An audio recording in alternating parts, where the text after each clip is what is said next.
بسم اللہ الرحمن الرحیم۔ بعض لوگ ایک بہت بڑی غلط فہمی میں مبتلا ہیں۔ وہ یہ سمجھتے ہیں کہ قرآن مجید میں تمام اہم احکام موجود ہیں۔ اللہ رب العزت نے جن بھی اہم چیزوں کا حکم دیا وہ قرآن مجید میں لکھی ہوئی ہیں۔ جو کچھ قرآن مجید میں نہیں لکھا ہوا وہ اہم نہیں ہے۔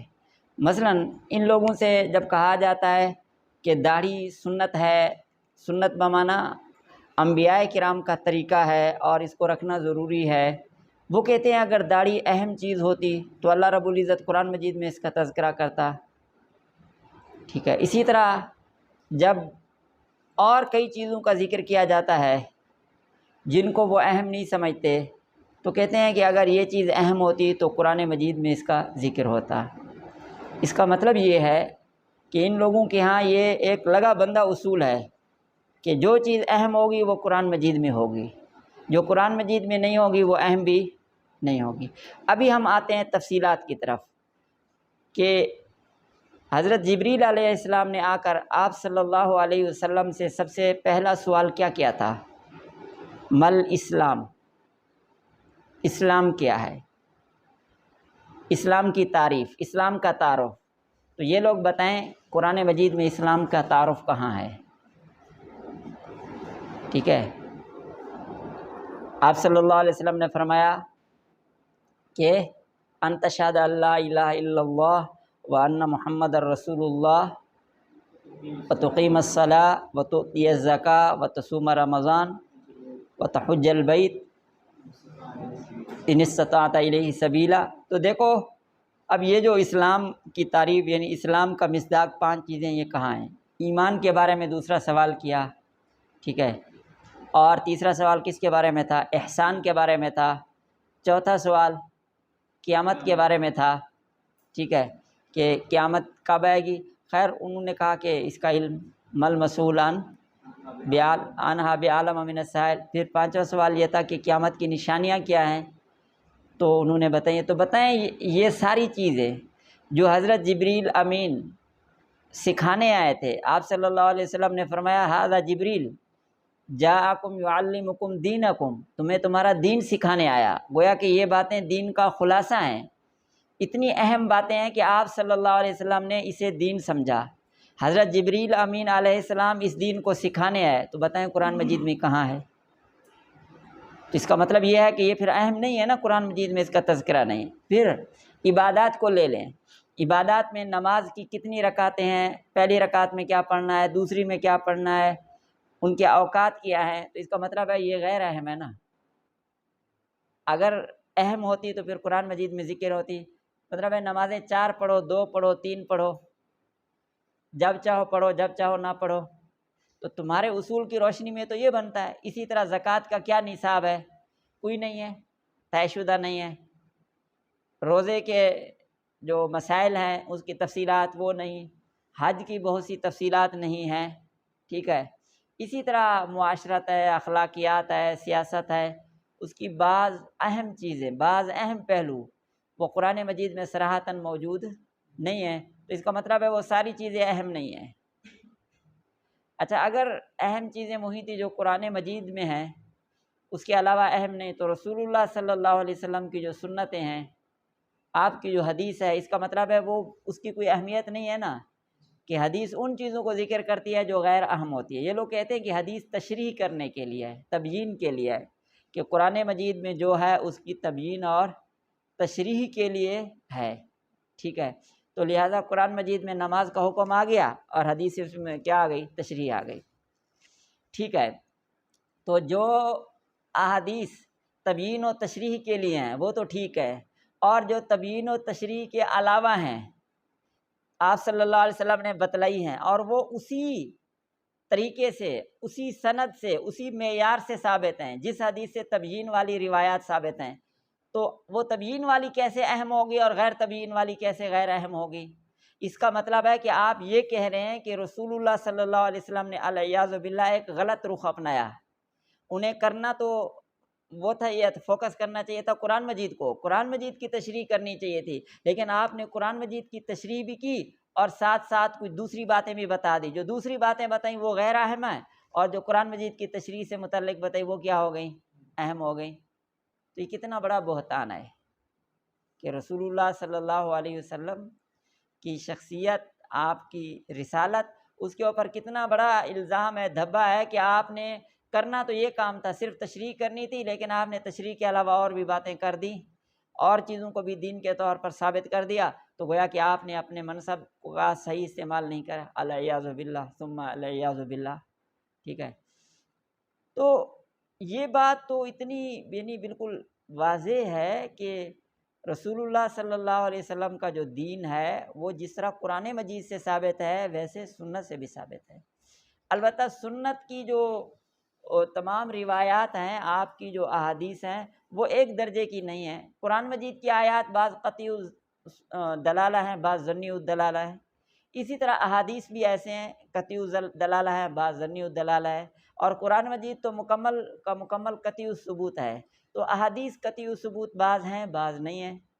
ٹھیک ہے، جو قطعی ثبوت نہیں ہے، ظنی ثبوت ہیں، تو ان کا حکم الگ ہے، ان سے اتنا وجوب تاکید ثابت نہیں ہوتی، اور جو قطعی ثبوت ہے ان سے تاکید ثابت ہوتی ہے۔ تو آپ یہ تو کہہ سکتے ہیں کہ یہ چیز قرآن مجید میں نہیں اور سنت متواترہ میں نہیں ہے، یہ سنت مشہورہ میں نہیں ہے، لہٰذا یہ اہم نہیں ہے، خبر واحد میں ہے اور خبر واحد ظنی ہوتی ہے، یہ تو ٹھیک ہے۔ لیکن ایک چیز سنت متواترہ سے ثابت ہے، ٹھیک ہے، تو آپ کیسے اس کو نظر انداز کر سکتے ہیں؟ اچھا، تو جن چیزوں کو یہ حضرات سنت کہتے ہیں، سنت بمعنی طریقہ، ٹھیک ہے، یعنی سنت ابراہیمی، حضرت ابراہیم علیہ السلام کی سے جو چیزیں چلی آ رہی ہے، سنت ابراہیمی ہے، اس کو یہ حضرات کہتے ہیں کہ یہ بھی دین ہے۔ تو وہ سنت ابراہیمی ہمیں کیسے معلوم ہوئی؟ اس کا مطلب ہے سنت ابراہیمی 26 ہیں، جتنی بھی آپ کہتے ہیں، اگر وہ اہم ہوتی تو قرآن مجید میں ذکر ان کا ہوتا، سب کا،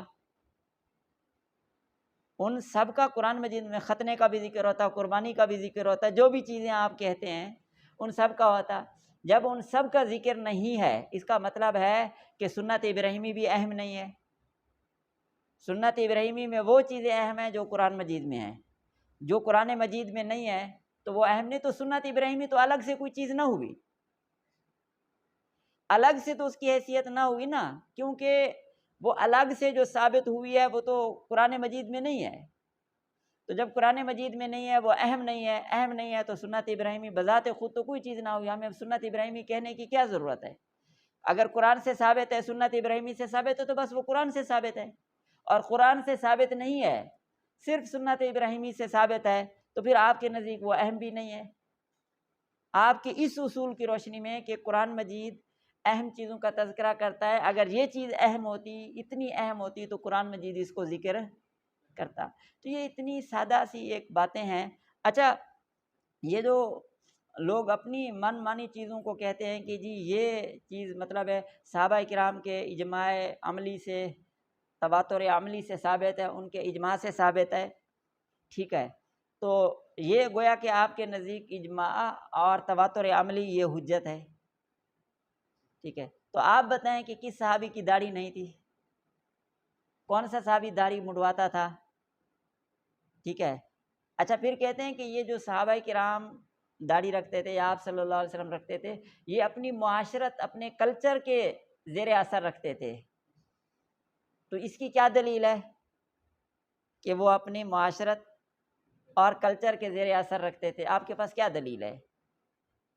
آپ کسی چیز کو یہ کیسے ڈیفائن کریں گے کہ یہ دین کی حیثیت سے انہوں نے کیا، یہ غیر دین کی حیثیت سے کیا ہے؟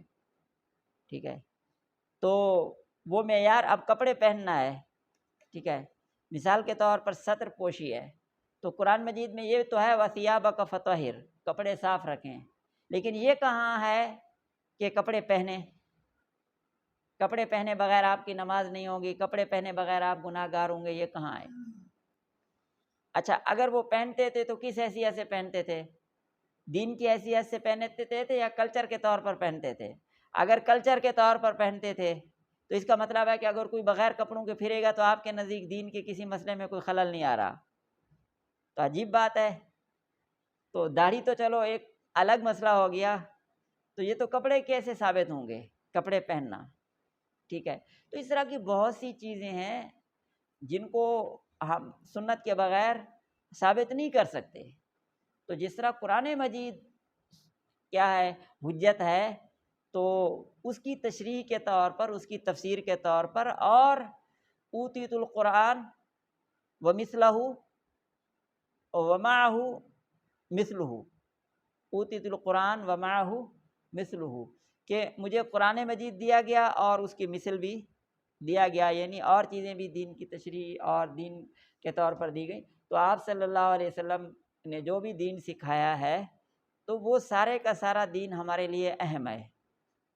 ٹھیک ہے، ایسا نہیں ہے کہ رسول اللہ صلی اللہ علیہ وسلم ایک چیز سکھاتے رہے اور قرآن میں اس کا ذکر نہ ہو تو وہ غیر اہم ہو گئی. رسول اللہ صلی اللہ علیہ وسلم نے ہمیشہ اہم چیزیں سکھائیں، دین دنیا تک سکھایا ہے، اور دین کی جو عملی تشریح ہے. آپ یہ تو کہہ سکتے ہیں کہ یہ چیز قرآن مجید سے، سنت سے ثابت نہیں ہے، ٹھیک ہے، لیکن مطلقاً اس کی نفی کیسے کر سکتے ہیں کہ قرآن مجید میں نہیں؟ اچھا پھر سنت نہیں ہے، اجماع بھی تو ہے نا، امت کا اجماع بھی تو وہ ہے. اجماع کا کیسے انکار کیا جا سکتا ہے؟ کتنے مسائل ہیں جو اجماع سے ثابت ہیں. اگر آپ کہیں کہ اجماع حجت نہیں ہے، اس کا مطلب یہ ہوا کہ سارے کے سارے صحابہ کرام غلطی پہ جمع ہو سکتے ہیں. اچھا سارے صحابہ غلط ہو سکتے ہیں، آپ کیوں غلط نہیں ہو سکتے؟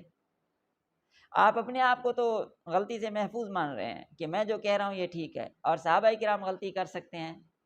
تو اجماع ہے، پھر اجماع کے درجات ہیں، وہ الگ نوعیت ہے، لیکن اجماع بھی تو، اگر کوئی چیز اجماع امت سے ثابت ہو تو اس کو بھی ماننا پڑے گا.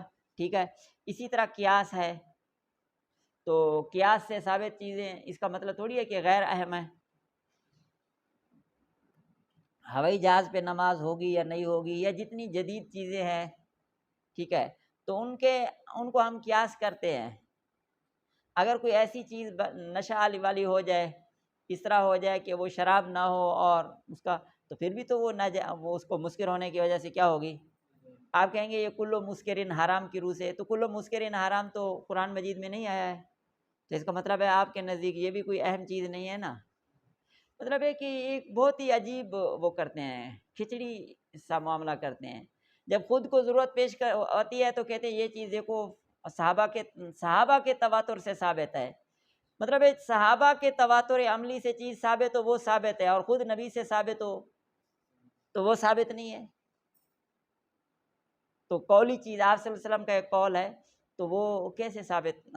اگر وہ صحابہ اس کو مسلسل تواتر کے ساتھ نقل کر رہے ہیں، آگے لوگ نقل کر رہے ہیں، تو یہ ان کا تواتر عملی نہیں ہے، تواتر قولی ہے. ٹھیک ہے، تو تواتر سندی ہے، تو یہ کیوں حجت نہیں ہے؟ تو مطلب ہے کہ یہ ایک فضول سی بات ہے. یہ تو کہا جا سکتا ہے کہ اس مسئلے کو آپ دین سے ثابت کرو، جو دین کے ذرائع ہیں، مآخذ ہیں، ان سے ثابت کرو، کتاب اللہ، سنت، اجماع، قیاس. میں نے عرض کیا کہ پھر ہر ایک کا اپنا درجہ ہے. قرآن مجید کی قطعی ثبوت، قطعی دلالہ سے ثابت مسئلے کا الگ حکم ہوگا، سنت متواترہ سے ثابت مسئلے کی الگ حیثیت ہوگی، متواتر سے کے علاوہ مشہور سے ثابت مسئلے کی الگ حیثیت ہوگی، خبر واحد سے ثابت مسئلے کی الگ حیثیت ہوگی، ضعیف حدیث سے ثابت مسئلے کی الگ نوعیت ہوگی. ٹھیک ہے، اجماع، پھر صحابہ کا اجماع، عام لوگوں کا اجماع، اجماع کے درجات، سکوتی صریح، ان کی الگ حیثیت ہوگی، قیاس سے ثابت مسئلے کی الگ حیثیت ہوگی. ٹھیک ہے، یہ سارا کچھ تو ہے، فرق مراتب تو ہے، لیکن اس کا یہ مطلب تھوڑی ہے کہ صرف قرآن مجید حجت ہے اور باقی جو ہے، جو احکامات ہیں وہ حجت نہیں ہے. جو کہتا ہے کہ قرآن مجید حجت ہے، حدیث حجت نہیں ہے، تو اس کو چاہیے کہ حدیث کی حجیت پر پہلے بحث کر لے، اجماع کی حجیت پر بحث کر لے. ٹھیک ہے، اس کے بعد پھر آگے وہ کرے. ٹھیک ہے، تو قرآن مجید ہو، اجماع سنت ہو، اجماع ہو، قیاس ہو، ان سب سے جو دلائل ثابت، جو احکام ثابت ہوتے ہیں وہ دین کے ہی احکام ہیں. ٹھیک ہے، تو یہ اصول کہنا کہ جی یہ چیز اہم ہوتی تو اس کا یہ قرآن مجید میں اللہ تعالیٰ ذکر کرتا ہے، بالکل کمزور سی بات ہے. دوسرے نمبر پر جو یہ ہے کہ یہ نظریہ رکھنا کہ قرآن مجید میں سب اہم چیزیں موجود ہیں، تو یہ ایک غلط نظریہ ہے. قرآن مجید میں بہت سی چیزیں ہیں، لیکن بہت سی چیزیں ایسی ہیں جو سنت سے ثابت ہیں، آپ صلی اللہ علیہ وسلم کی احادیث سے ثابت ہیں، تو وہ بھی ہمارے لیے اسی طرح اہم ہے. اسی طرح جس طرح اس کی نوعیت ہوگی، اس نوعیت کے اعتبار سے اس پر کیا ہوگا؟ عمل کرنا ہوگا. ٹھیک ہے، اچھا اسی طرح بعض لوگ یہ کہتے ہیں کہ سنت جو ہے وہ حجت نہیں ہے، ٹھیک ہے، لیکن وہ صراحتاً ایسے کہہ نہیں سکتے سنت حجت نہیں ہے، کیونکہ ان کو جب اپنے مقاصد ثابت کرنے کے لیے ضرورت پڑتی ہے تو پھر وہ احادیث سے بھی چیزوں کو لے آتے ہیں، تو وہ سنت ثابت نہیں ہے، اس کی تعبیر اختیار کرنے کی بجائے یہی کہتے رہتے ہیں حسبنا کتاب اللہ، کہ قرآن مجید کیا ہے، کافی ہے۔ اچھا، اور پھر اس کی اور تعبیر اختیار کرتے ہیں، دیکھو جی علماء کرام قرآن مجید کو نہیں پڑھتے، اس پر توجہ نہیں دیتے۔ علماء کرام کیا پڑھتے ہیں؟ فقہ پڑھتے ہیں، حدیث پڑھتے ہیں۔ بھائی فقہ کیا ہے، حدیث کیا ہے؟ آپ قدوری کھولیں، سب سے پہلے آپ کو کیا ملے گا؟ کتاب الوضو، تو اس میں کون سی آیت ملے گی؟ یا ایھا الذین آمنوا اذا قمتم الی الصلاۃ فاغسلوا وجوہکم وایدیکم الی المرافق، یہ آیت ملے گی۔ تو فقہ میں کیا ہے؟ قرآن مجید ہے۔ جب آپ روزہ کا باب کھولیں گے واتموا الصیام الی اللیل، جب آپ حج کا باب کھولیں گے وَلِلَّهِ عَلَى النَّاسِ حِجُّ الْبَيْتِ، تو یہ قرآن مجید اس میں آتا ہے یا اس کے الگ ہوتا ہے؟ ٹھیک ہے، اسی طرح جب احادیث کو آپ ذکر کو کرتے ہیں تو احادیث میں کیا ہوتا ہے؟ یا حدیث نماز سے متعلق ہوتے ہیں، یا روزے سے متعلق، یا حج سے متعلق، معاشرت، اخلاقیات، تو وہ حدیثیں کیا ہوتی ہے؟ وہ بھی تو قرآن مجید کی تشریح ہوتی ہے، ٹھیک ہے۔ اور فقہ اس کی مزید کیا ہوتا ہے؟ تشریح ہوتا ہے، اور اس کو ایک منظم طریقے سے، مرتب طریقے سے بیان کرنے والا ہے۔ اصل میں دل میں چور ہوتا ہے، تو اس کو پھر بیان کرنے کے لیے ہر آدمی اپنی اپنی ذہانت سے کام لیتا ہے، اپنے اپنے طریقے سے بات کرتا ہے، کہ مجھے کوئی منکر سنت بھی نہ کہے، منکر حدیث بھی نہ کہے، اور بات میں اپنی ساری کہوں۔ اچھا، اب سنت کا جو حقیقی مفہوم تھا، جو آج تک 14 صدیوں سے امت میں رائج ہے، کہ یعنی سنت وہ ہے جو آپ صلی اللہ علیہ وسلم کا طریقہ ہے، الطریقۃ المسلوکہ المرضیہ فی الدین، ٹھیک ہے، یہ ایک سنت کا مفہوم ہے۔ تو اس کو ادھر سے کاٹ کر اپنے طور پر سنت کا ایک مفہوم جو سنت سے مراد سنت ابراہیمی ہے، اور سنت سے مراد وہ ہے جو حضرت ابراہیم علیہ السلام سے دین ثابت ہو، تو اس کا مطلب کیا ہوا کہ لوگوں کو یہ کہنا ہے کہ ہم سنت کا انکار نہیں کرتے، لیکن ہمارے نزدیک سنت یہ نہیں، سنت اور ہے۔ تو جس سنت کے انکار کی بات ہو رہی ہے اس کا تو آپ نے انکار کر دیا، یعنی آپ نے مثال کے طور پر ایک آدمی کہتا ہے کہ میں موبائل کو مانتا ہوں، لیکن موبائل سے مراد یہ موبائل نہیں ہے جو آپ کا ہے، جس پہ آپ کال کرتے ہیں، بلکہ موبائل سے مراد یہ ہے، موبائل سے مراد یہ جسے تم لوگ پنکھا کہتے ہیں، یہ موبائل ہے، میں موبائل کو مانتا ہوں، موبائل بہت اہم چیز ہے، لیکن موبائل سے مراد کیا ہے؟ پنکھا ہے۔ تو یہ بندہ موبائل کا انکار کر رہا ہے یا اس کو مان رہا ہے؟ انکار کر رہا ہے۔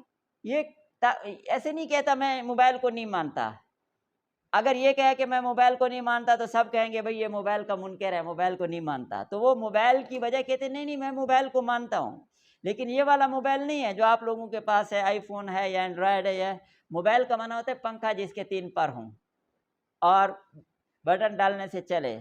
تو جس طرح یہ موبائل پنکھے پر موبائل کا لیبل چسپاں کرنے والا یہ موبائل کا انکار ہی کر رہا ہوتا ہے، لیکن ٹیکنیکل طریقے سے تاکہ اس کو کوئی منکر موبائل نہ کہے۔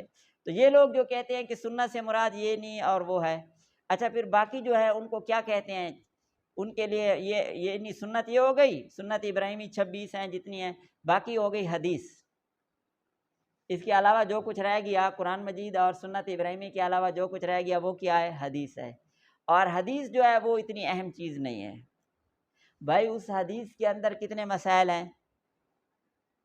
اس حدیث کے اندر کتنی وہ چیزیں ہیں، وہ کیا ہو گئی؟ تو آپ نے تو کہہ دیا نماز سنت ہے بس، لیکن نماز کی جو تفصیلات ہے وہ آپ کے سنت کے مفہوم میں تو آ ہی نہیں سکتی، وہ تو آپ کے یہاں حدیث کے مفہوم ہے۔ اس کا مطلب ہے نماز تو اہم ہے لیکن نماز کی تفصیلات اہم نہیں ہیں، روزہ اہم ہے، روزے کی تفصیلات اہم نہیں ہیں۔ تو یہ بہت ہی ایک غلط سوچ ہے، غلط نظریہ ہے، کہ مطلب ہے کہ ایک جو امت کے اندر متواتر چلی آ رہی ہے چیز اس کو دوسری جگہ پر چسپاں کرنا۔ اچھا پھر یہ لوگ کہتے ہیں کہ ہم لوگ سنت کو، قرآن مجید کو مانتے ہیں اور سنت ابراہیمی کو مانتے ہیں، اور سنت ابراہیمی یہ ہے، ٹھیک ہے، 26 ہیں، اتنی ہیں، بدلتی رہتی ہیں وقت کے ساتھ ساتھ، پتہ نہیں آگے چل کر کتنی ہوں گی، ٹھیک ہے۔ تو ان سے پوچھا جائے کہ آپ نے جو یہ سنت کی تعریف کی ہے سنت کا مفہوم پیش کیا ہے، یہ کہاں سے ثابت ہے؟ تم خود نبی ہو یا یہ آپ کا سنت کا مفہوم قرآن مجید سے ثابت ہے، یا آپ کے جو سنت کا مفہوم ہے صحابہ کرام کے تواتر عملی سے ثابت ہے؟ کس سے ثابت ہے؟ اس کا مطلب ہے تم جو چیز چاہو اس کو ثابت کر دو، اس کے لیے نہ قرآن مجید ضروری ہے اور نہ امت کا اجماع ضروری ہے، نہ کچھ۔ اور دوسرا جو بندہ کہے تو آپ کہتے ہیں یہ قرآن مجید میں کہا ہے، یعنی دوسرے کو داڑھی کے لیے بھی قرآن چاہیے، اور تم نے سنت کا جو سنت کی تعریف کی ہے اور یہ سنت ہے یہ نہیں ہے، اپنی طرف سے ایک دین کی بٹوارہ کیا ہے، تقسیم کیا ہے، اس کے لیے آپ کو کوئی دلیل نہیں چاہیے، آپ کے پاس تو کمزور دلیل بھی نہیں ہے، ٹھیک ہے؟ وہ کیا دلیل ہے جس کی بنیاد پر آپ دوسروں کو تو کہتے ہیں کہ دلیل کی بنیاد پر بات کرنی چاہیے؟ تو آپ بتائیں کہ آپ نے جو یہ سنت کی تعریف کیا ہے یہ کون سی دلیل سے ثابت ہے؟ قرآن مجید کے بارے میں کہتے ہیں کہ قرآن مجید کے لیے سب سے اہم چیز عربی معلّہ ہے، یہ کہاں لکھا ہوا ہے؟ یہ قرآن مجید کی کس آیت سے ثابت ہے کہ عربی معلّہ کی روشنی میں آپ قرآن سمجھ سکتے ہیں؟ یہ کس سنت جو آپ جنہیں سنت کہتے ہیں وہاں سے کہاں سے ثابت ہے کہ عربی معلّہ ہے؟ آپ نے اپنے طور پر قرآن مجید کے بھی اپنے طور پر اصول بنا دیے، اس کے لیے کسی دلیل کی ضرورت نہیں ہے، حدیث کے لیے بھی اپنے طور پر اصول بنا دیے، اس کے لیے بھی کسی چیز کی ضرورت نہیں ہے، اور دوسرا جو بندہ بات کرے تو اس کے لیے قرآن مجید چاہیے، حدیث چاہیے۔ تو آپ کے مسئلے کو ثابت ہونے کے لیے تو قرآن مجید اور حدیث بھی تو چاہیے نا، آپ اپنا مسئلہ کہاں سے ثابت کرتے ہیں؟ تو یہ اس طرح کی کچھ بالکل ایک انتہائی کمزور اور یعنی غیر وزنی باتیں ہوتی ہیں کہ بس مطلب یہ ہے کہ ہم جو کہہ رہے ہیں بس وہ ٹھیک ہے، اور دوسرا بندہ کہے گا تو اس کو کہیں گے آپ یہ دکھاؤ وہ دکھاؤ۔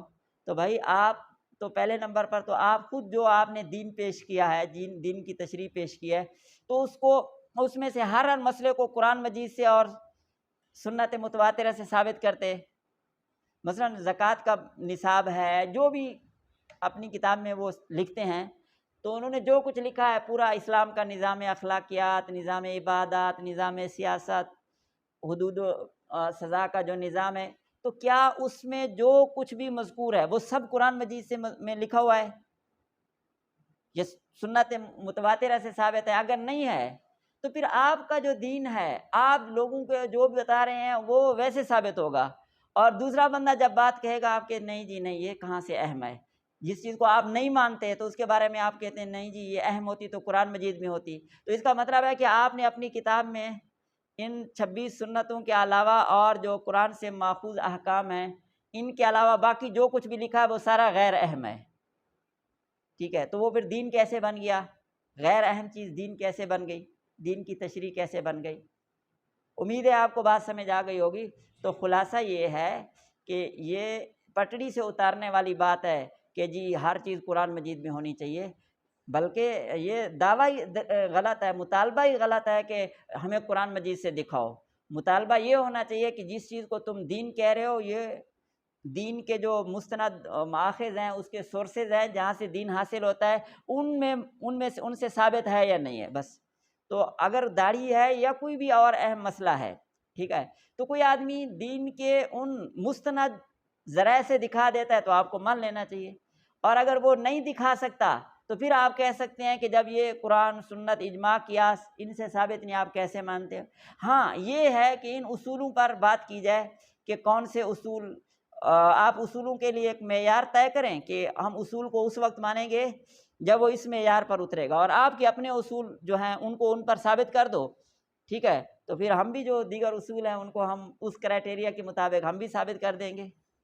باقی سنت کی اہمیت یہ تو اتنی واضح ہے کہ اس سے کون انکار کر سکتا ہے؟ جس کو آپ حدیث کہو کچھ بھی کہو، اس طرح اجماع کی جو حیثیت ہے اس کا کون آدمی انکار کر سکتا ہے؟ اجماع کا معنی ہے پوری امت ایک بات کر رہی ہے، تو آپ عجیب آدمی، آپ کہہ رہے ہیں پوری امت بات کر رہی ہے پھر بھی میں نہیں مانتا، تو ہم آپ کی بات کیوں مانیں؟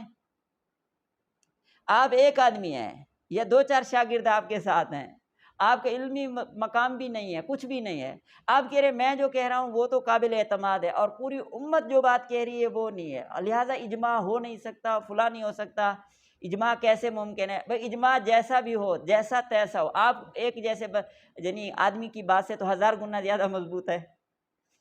آپ اپنے چینل پہ بیٹھ کر اپنے گھر میں بیٹھ کر جو بات کر رہے ہیں وہ بات لوگ لے رہے ہیں، تو امت کے اجماع کا مطلب ہے کہ امت کے جو علماء ہیں بھلے 100% نہ ہوں، 70% علماء بھی ہوں، 50% بھی ہوں، امت کے 50% علماء کی بات، 40% علماء کی بات، آپ جیسے ایک آدمی کی بات سے تو لاکھ گنا زیادہ وزنی ہے، تو آپ کی بات کیوں اہم ہے اور ان کی کیوں نہیں؟ اگر آپ کہتے ہیں کہ میری بات اہم نہیں ہے تو پھر آپ بتاتے کیوں ہیں لوگوں کو؟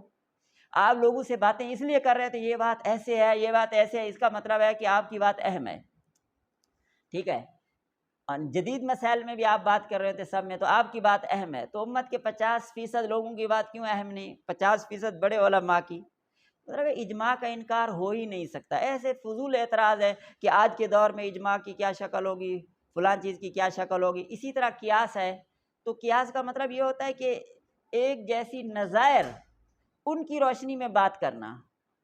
تو کوئی بھی بندہ جب بات کرتا ہے، آپ بھی بات کرتے ہیں، تو آپ ہزاروں بیسوں مسائل تو آپ قیاس کی روشنی میں کر رہے ہوتے ہیں کہ چونکہ یہ ہے یہ ہے یہ ہے لہٰذا یہ ایسے ہونا چاہیے، اس کا نام قیاس ہے۔ تو جب دوسرا بندہ اس قیاس سے کوئی مسئلہ ثابت کرتا ہے، آپ کہتے ہیں نہیں جی نہیں، یہ تو قرآن مجید میں نہیں ہے، اور آپ کی جب مرضی آتی ہے تو آپ کرتے ہیں۔ تو یہ بات کافی لمبی ہو گئی، لیکن یہ بہت سمجھنے کی اہم بات ہے کہ آپ جو معیار مقرر کرتے ہیں کم از کم اپنے آپ کو تو اس پہ پورا اتاریں نا۔ آپ کی باتیں تو اس پر پورے اتریں، آپ کی باتیں اس پر پوری اترتی نہیں ہیں، ٹھیک ہے؟ آپ اپنے طور پر چیزوں کو وضع کرتے ہیں، آپ اپنی حیثیت ایسے پیش کرتے ہیں گویا کہ آپ شارع ہیں، آپ جو بات کہیں وہ شریعت بنتی جا رہی ہے، دین بنتا جا رہا ہے، اور آپ کے مقابلے میں پوری امت کھڑی ہے، تو آپ پوری امت کی حقارت کے ساتھ ان کا تذکرہ کرتے ہیں، ان کی باتوں کو بے وزن کہتے ہیں کہ آج تک علماء ان بات کو نہیں سمجھ سکے، اور آج تک ہمارے بزرگ اس بات کو سمجھنے سے قاصر رہے، اور فلاں فلاں۔ تو انسان کو بات ایسی کرنی چاہیے جو کوئی قابل قبول ہو۔ اللہ تعالی ہم سب کو صراط مستقیم پر چلنے کی توفیق عطا فرمائے۔